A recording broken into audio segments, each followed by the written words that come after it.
À Villeneuve-sur-Ver, dans le Tarn, ce n'est pas la brume écossaise qui se lève, mais la vapeur de l'alambic dans lequel Sébastien Castan distille du whisky.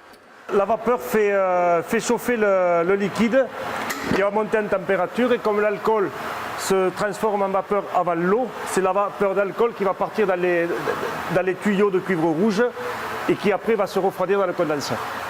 Dans la famille Castan, on est distillateur depuis 3 générations. Cet alambic sillonnait la campagne pour préparer les eaux de vie de fruits traditionnels des particuliers. Aujourd'hui, ces alcools blancs, délaissés par le consommateur, ne sont plus rentables. Pour faire perdurer l'activité, il a décidé de s'attaquer à la fabrication du whisky. Les colonnes de cet alambic lui confèrent des arômes particuliers. Elle est spécialisée pour le fruit, c'est-à-dire qu'elle va adoucir énormément nos alcools. Et on retrouve cette particularité dans tous nos whiskies.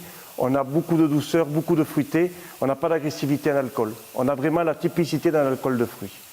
Un whisky à 80% local. Seul le malt, de l'orge fermentée qui ne pousse pas dans la région, provient de Belgique.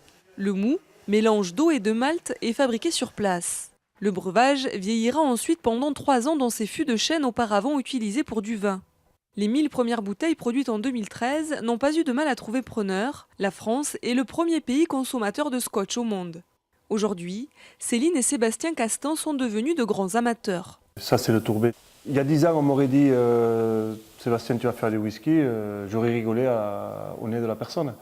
Et maintenant, c'est vrai que moi, c'est une fierté de sortir un whisky tarnais et un whisky qui commence à plaire et qui commence à être reconnu. C'est très agréable pour nous. L'embouteillage commence à peine pour les 6000 prochaines bouteilles, toutes déjà vendues sur commande.